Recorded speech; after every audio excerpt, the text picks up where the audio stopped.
She posted on Instagram. Some people just hold you back prohibited, with a picture cropped just enough to hide me. I uploaded the full picture and tagged her. Here's the original. Her followers didn't expect that. Some people just hold you back.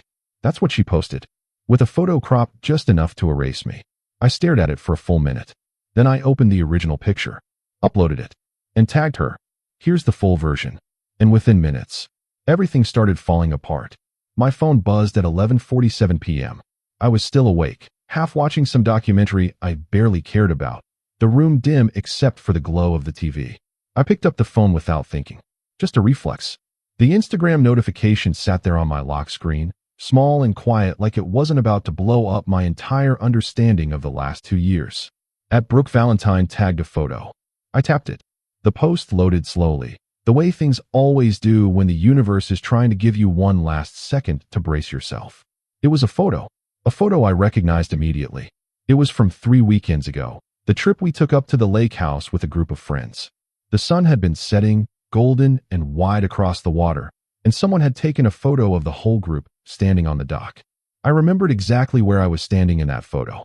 Right there, right next to her, my arm around her shoulder, her head tilted slightly toward me.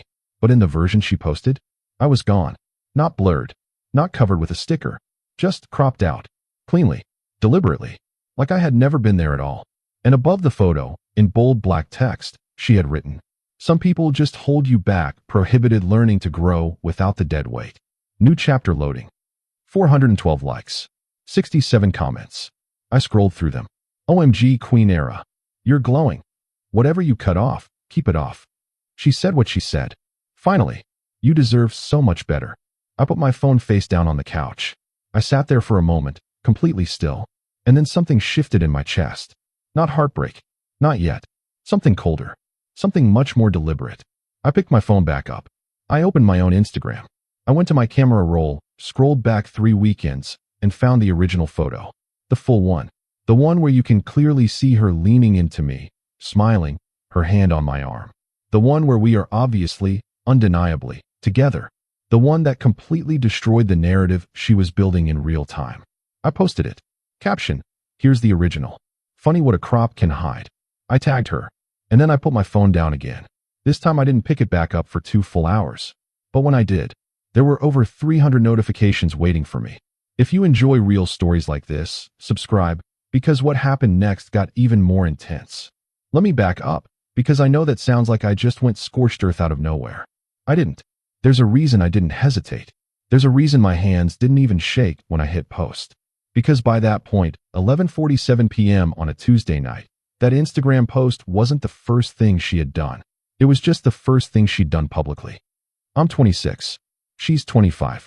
We had been together for just under 2 years when all of this happened. Her name is Brooke.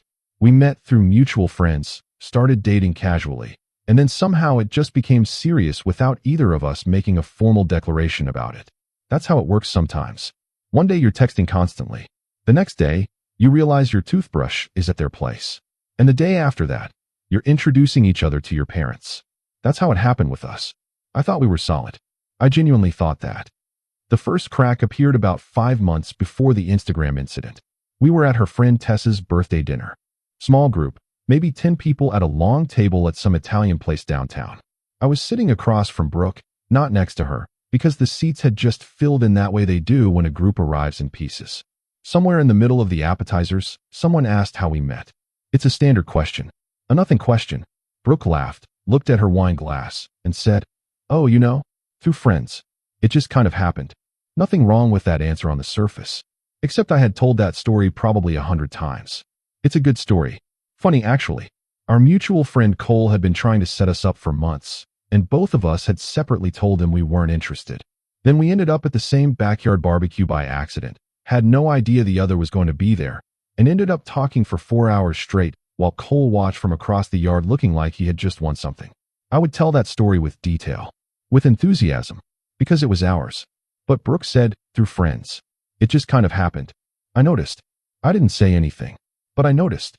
3 weeks later, we were at a work event of hers. Her company's quarterly mixer, held at some rooftop bar. She had invited me. She had specifically asked me to come. I remember because I rearranged a dinner with my own friends to be there. But when we arrived and she started moving through the crowd greeting colleagues, she didn't introduce me. Not once. I spent 45 minutes standing slightly behind her while she laughed and networked and caught up with people. I'm not a needy person. I don't need to be the center of attention. But after the third person came up to us and had a whole conversation without Brooke once turning to say, "This is my boyfriend," I started to feel something uncomfortable settle in my stomach. On the drive home, I brought it up. Calmly. "Hey, you didn't really introduce me to anyone tonight." She looked at me briefly, then back at the road. "I figured you could introduce yourself. You're not shy." "That's not the point." "Then what is the point?" I thought about it for a second. "The point is that I'm your boyfriend. It's just normal to introduce your boyfriend." She was quiet for a moment. Then she said, "I just don't like making everything about my personal life at work things." I let it go, but it sat with me. The thing about small moments is that they don't feel like evidence in the present tense. They just feel like friction. Small, annoying friction that you smooth over because you care about the person and you don't want to be the guy who starts arguments over nothing. So you let things go. And then another small thing happens. And you let that go too. And then another. And somewhere along the way, all those let go things start to stack. And you don't realize how high the stack is until something tips it. The lake house trip happened in the first week of October. It was Cole's idea. He had access to his uncle's place upstate, a gorgeous house right on the water, and he invited about 8 of us up for the weekend. Me, Brooke, Cole, his girlfriend Hannah, a couple named Owen and Tessa, and 2 other friends, Aaron and Petra. It was supposed to be a relaxing, no-agenda weekend. Good food, bonfires, kayaking, whatever. And honestly, for most of it, it was exactly that. Saturday was genuinely beautiful. The kind of day that makes you think everything is fine. We took the kayaks out in the morning, grilled lunch on the back deck, took a long walk around the property in the afternoon. Brooke seemed happy. Light. She was laughing more than she had in weeks. I remember thinking, okay, we just needed this. We just needed to get out of the routine. That evening, as the sun was going down, someone suggested we all take a photo on the dock. Owen set up his phone on a little tripod he'd brought. We arranged ourselves.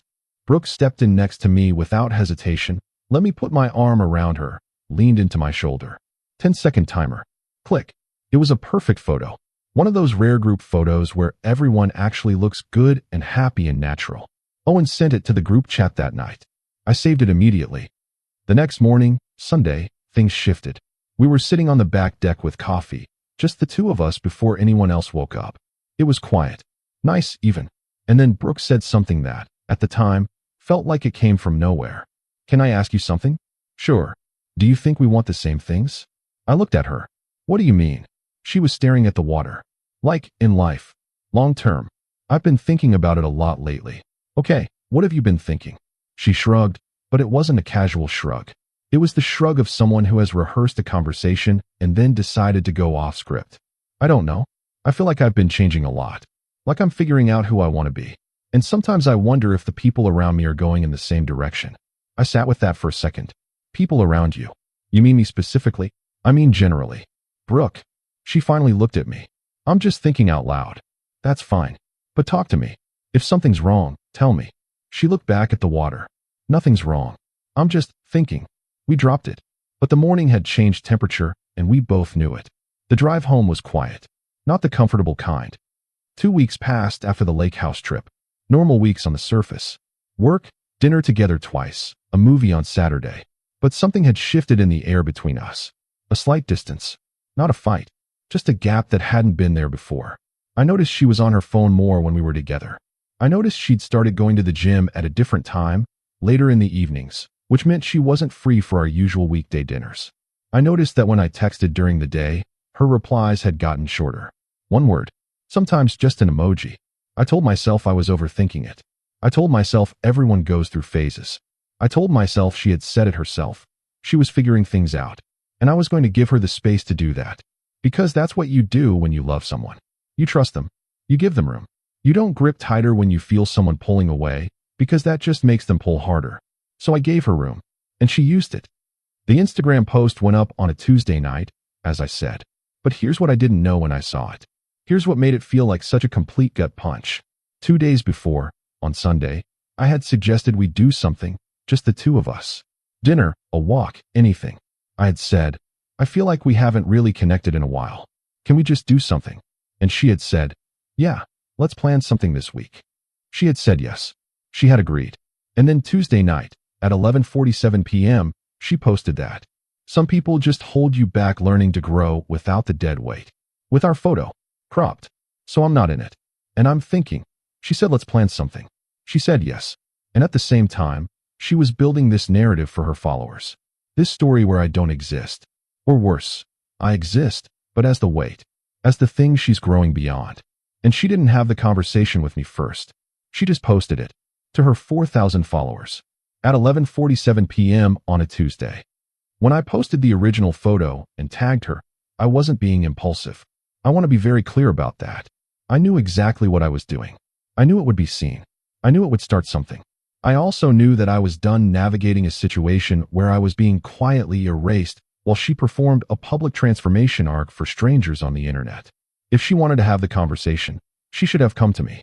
She should have said, I think we need to talk. I don't think this is working. That would have been hard, but it would have been honest. What she did instead was cowardly. And I don't mean that as an insult. I mean it as an accurate word. She wanted the narrative without the confrontation. She wanted her followers to see her stepping into her power, her new chapter, her growth, without having to look me in the eye and say, I want out. That's not bravery. That's not growth. That's avoidance with an audience. My phone started going off around midnight. First it was just comments on my post. People from her side who had seen both posts in quick succession. Then her followers started coming to my page. Some angry, some confused, some surprisingly on my side, which I hadn't expected. One comment said, wait, she cropped him out? They're literally together in the original. That's wild.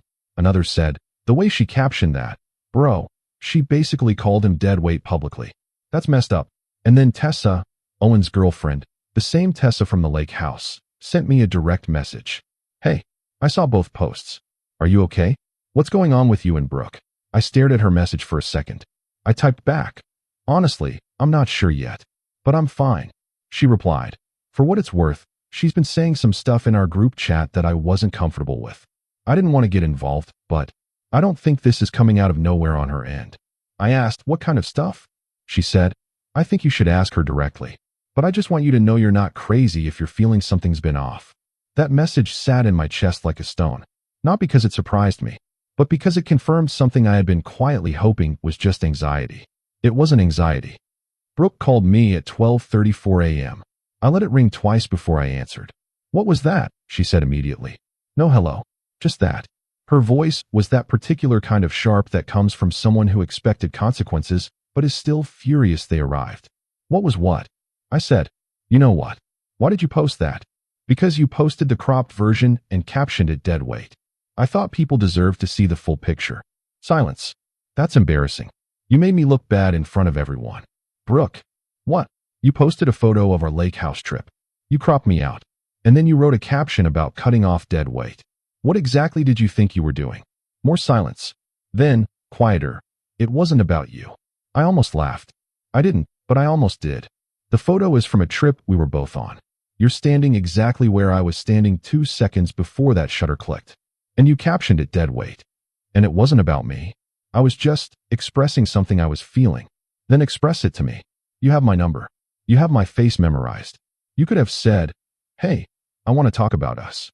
Instead, you built a whole public story about growing and cutting things off, and you did it while erasing me from photos. What am I supposed to take from that? She was quiet for a long time. Long enough that I checked my phone to see if the call had dropped. It hadn't. Then she said, can we talk tomorrow? In person? Yeah, I said. We can talk tomorrow. And I hung up. I didn't sleep much that night. Not because I was upset in a crying kind of way. More because my brain wouldn't stop running the tape. Going back through the last several months. The dinner where she described how we met in 2 flat sentences. The work event where I stood invisible for 45 minutes. The morning at the lake house when she asked if we wanted the same things. The 2 weeks of slow, quiet withdrawal that followed. And then the post. Some people just hold you back. I thought about the first time I met her. That backyard barbecue. Cole grinning like an idiot across the lawn while the two of us talked for 4 hours without even noticing the sun going down. She had been so present then. So sharp and funny and real. She had this way of listening that made you feel like you were the most interesting person in the room. I had fallen hard. And I had fallen fast, and I hadn't regretted it for a long time. But somewhere in the last year, something had started changing. Not just in her. In us. The way we talked had changed. The things we talked about had changed. She had started spending a lot more time thinking about her image, her brand, her presence online. She was building something, she said. A personal platform. A voice. I had supported it. Completely. I had taken her photos, helped her brainstorm captions, celebrated her follower milestones with her. I had never once made her feel like her ambitions were too much. But somewhere along the way, I had become a piece of scenery in her story. Not a partner. A backdrop. We met at a coffee shop the next evening. She was already there when I arrived. She had her hands wrapped around a mug, not looking at her phone for once, which felt significant. I sat down across from her. We looked at each other for a moment. Hey, she said. Hey. The waitress came over. I ordered something, and then we were alone again in that particular kind of public privacy that coffee shops offer. I want to explain the post, she started. Okay. I've been going through a lot mentally. Like, a lot of internal stuff. About who I am, where I'm going, what I want. And I've been using my Instagram as kind of a processing space. A processing space, I repeated. Not in a broadcast way. More like a journal. Brooke, it's a public account. With 4,000 followers. I know that. But I've been so in my head lately that I wasn't thinking about it that way. I looked at her. What were you thinking about it as? She pressed her lips together. I was thinking about how I've been feeling stuck. And I wanted to mark something. Like, publicly commit to a shift. A shift away from me. A shift in general. But you cropped me out of the photo. I didn't want the post to be about us. Then why use a photo from our trip? She looked out the window. Because that weekend was when I started really thinking about things. And there it was. What things? I asked, though some part of me already knew. She looked back at me. Us things. She talked for a while after that. And I listened. Really listened. She said she felt like we had been moving in different directions for a while. She said she had dreams and plans, and she felt like I wasn't excited about them the way she needed me to be. She said she had tried to bring it up, and I had always brushed it off. I thought about that. Give me an example, I said. The London thing. The London thing. Last spring, she had mentioned wanting to spend 3 months in London. Not move there. Just a 3-month work-from-home stint. Experience something new. The company was allowing remote work. It could be amazing. I had said, 3 months is a long time. What would that mean for us? She had said it didn't have to mean anything. We could do long distance. It would be fine. I had said I wasn't sure long distance was fine. She had said she needed me to be more supportive. I had said I was supportive. I just had concerns. And then the conversation had fizzled into nothing, and neither of us brought up London again. She hadn't gone. I hadn't thought about it since. You remember the London conversation? I said. I never stopped thinking about it. That hit differently than I expected. You never told me that. I told you I wanted to go. You didn't tell me you never stopped thinking about it. You didn't tell me you were still upset about it. You moved on, and I assumed we'd both moved on.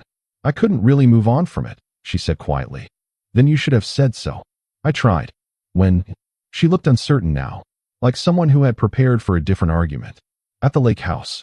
Sunday morning. I asked if we wanted the same things. And I asked you to talk to me.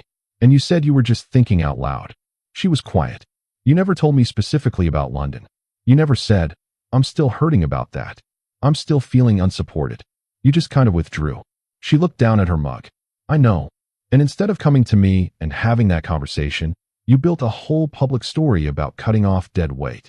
About growing beyond things that hold you back. With a cropped photo from our trip. Without ever once telling me directly that you were unhappy. She didn't say anything. That's not fair, Brooke. Whatever problems we have, whatever we didn't figure out together, you don't get to announce the ending to 4,000 strangers before you've even told me there's an ending. She cried then. Not dramatically, just quietly. The way people cry when they're not surprised by something, just finally facing it. I know, she said again. I handled it wrong. I know that. I didn't know how to say it to your face. Why? Because I didn't want to hurt you. I sat back in my chair. So instead you posted it. I wasn't thinking clearly about what I was doing. You were thinking clearly enough to crop me out of the photo. She winced. And I let that land, because it needed to. Not to be cruel, but because it was true. You don't accidentally crop someone out of a photo. That's a deliberate action.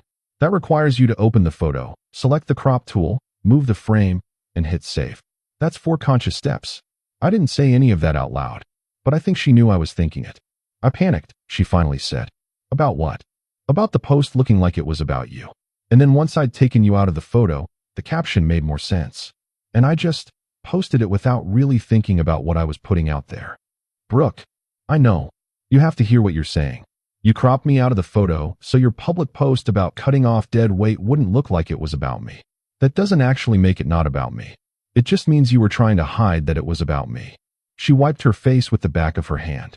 She was nodding slightly, the nod of someone who has nothing left to argue. We sat in silence for a while after that. The coffee shop hummed around us. Someone at the counter laughed at something. Music played low from a speaker in the corner. What do you want to do? I finally asked. She looked up. What do you mean? What do you want? Not about the post. About us. She looked like the question was more than she could hold right then. Like she had come prepared to defend herself and apologize and explain, but hadn't quite prepared for me to ask her what she actually wanted. I don't know, she said. Yes, you do, I said. Not harshly, just honestly. Because I think she did know. I think she had known for a while. I think the post was, in its own messy, cowardly, complicated way, her trying to say what she couldn't say directly. She just wanted me to confirm it was okay to say it. I think. She started. She stopped. Tried again. I think I need to figure out who I am outside of this. Outside of us. There it was. Clean and clear. 2 years. All those small moments. The cropped photo. And now this. Okay, I said. She looked at me with this expression I hadn't seen before. Something between surprise and guilt. Like she had expected a fight, and I had handed her an exit instead. Okay, I said again. I hear you. I'm not going to beg you to stay if you want to go. I'm not going to tell you you're wrong about what you need. But I do want you to understand something. What? The way you did this mattered. Not that you wanted out. That I could understand, eventually. But the way you went about it. You let me think we were planning to spend time together this week. And at the same time, you were posting that. That's 2 completely different conversations happening at once. And one of them wasn't being had with me. She looked down. I know. And that's the part one can't let go of. Not as anger, just as fact. I left first. I paid for my coffee, told her I hoped she figured out what she was looking for, and walked out. The evening air hit me cold and sharp. I stood on the sidewalk for a second, hands in my pockets. And I felt something I hadn't expected to feel. Relief. Not happiness. Not victory. Not satisfaction from the Instagram post blowing up.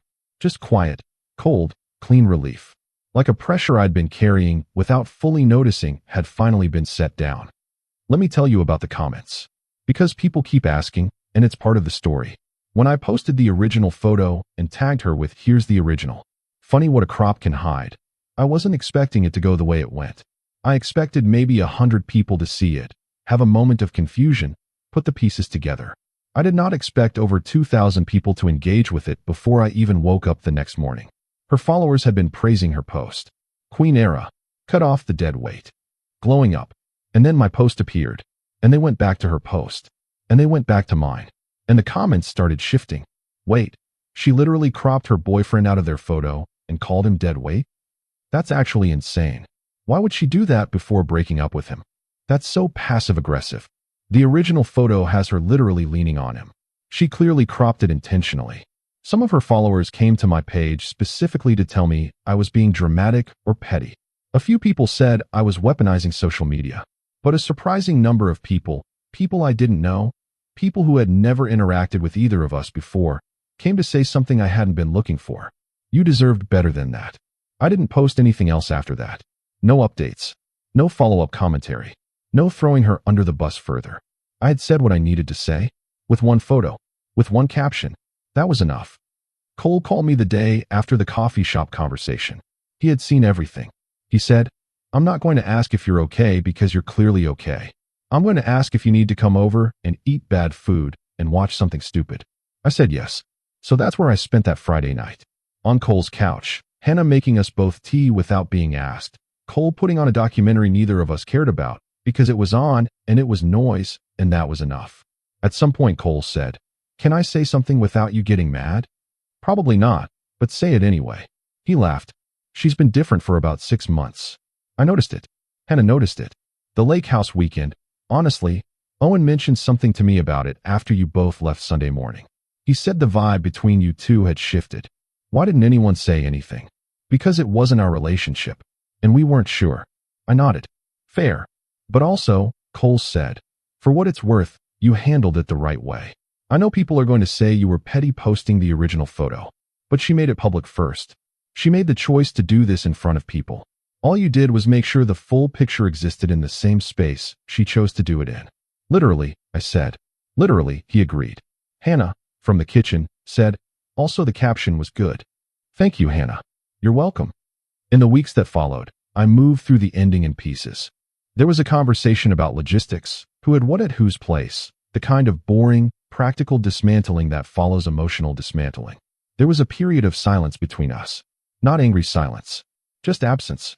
The text that no longer arrived. The couch that no longer smelled like her shampoo. The Saturday morning routine that quietly evaporated. I won't tell you it didn't hurt. It did. Endings always do. Even the ones that make sense. Even the ones where you're the one who walked out first. Even the ones where you understood it was coming from 300 comments away. There's still a version of you that has to sit with the loss. That has to feel the specific weight of what that person meant to you. I sat with it. I let it be heavy for a while. About a month after the coffee shop, Tessa sent me another message. Hey, I know things ended with you and Brooke. I just wanted to say, I'm sorry it went down the way it did. And I'm sorry I didn't say something sooner. I told her it was okay. She asked, did she ever tell you why she handled it that way? The post?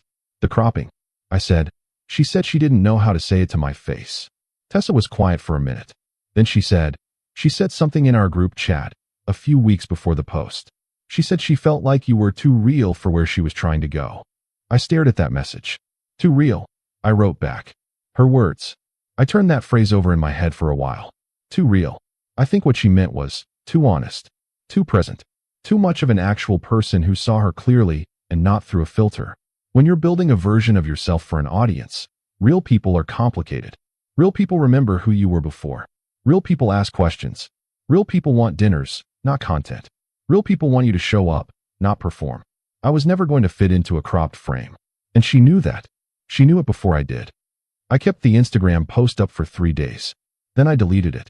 Not because I regretted it, but because it had done what it needed to do. People had seen the full picture. People had drawn their own conclusions. And after that, it was just noise. I wasn't interested in being a drama account. I wasn't interested in getting attention from strangers. I had posted the original photo because she had made a public move and I had made a public correction. After that, there was nothing left to say. The story was complete. Both photos existed. Anyone who wanted to understand what happened could look at them side by side and understand. And anyone who didn't want to bother wasn't someone I needed an opinion from. Here's the thing about being erased. I've thought about it a lot in the months since. She didn't crop me out because I was bad. She didn't write that caption because I had done something terrible. She cropped me out because she had a story she wanted to tell. And I didn't fit in the frame she was building. I wasn't the villain of her story. I was just inconvenient. Too much evidence of a version of her life that didn't match the narrative she was constructing. That's almost lonelier, in a strange way. Not being hated, just being inconvenient. But here's what I've realized. Being inconvenient to someone else's curated story is not the same as being wrong. You don't have to fit someone's frame to be worth keeping in the picture. And if someone's idea of growth involves erasing you, quietly, carefully, with 4 deliberate steps and a crop tool, then what they're building isn't growth. It's performance.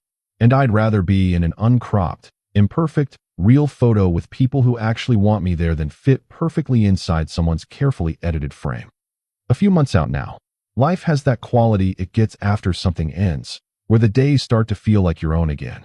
I've been working more, spending more time with Qley and Hannah, going on long drives on weekends with no destination, doing the small, unremarkable things that turn into a life when you're not paying close attention. I'm okay. More than okay, actually. I'm still me. Maybe more clearly me than I was for the last part of that relationship. When someone treats you as a thing to be edited out, you spend a while wondering what was wrong with you. What made you crop-worthy?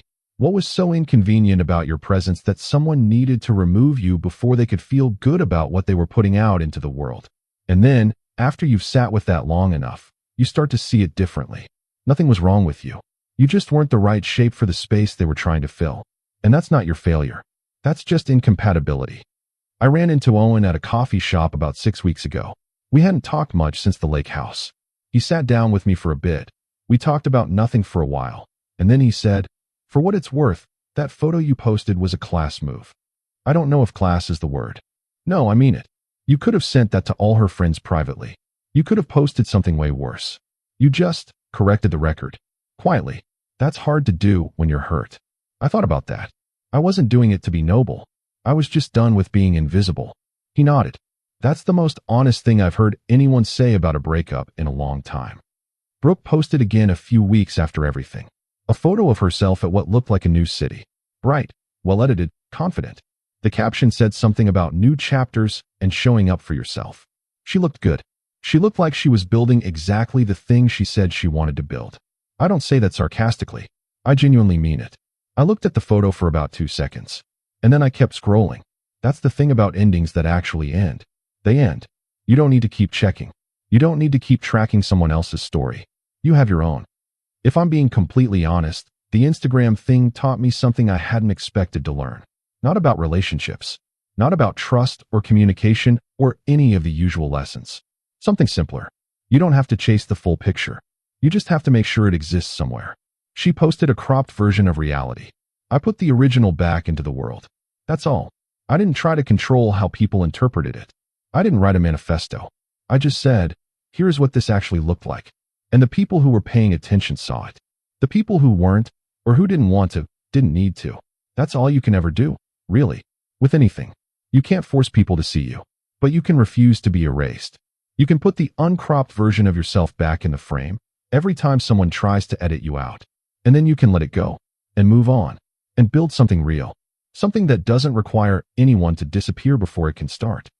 I still have the original photos saved on my phone, the one from the doc, the one with all of us laughing in that golden evening light. I don't look at it often, but I haven't deleted it either. Not because of her, not because of what happened after, but because it was a genuinely good photo. Everyone looked happy. The water was incredible.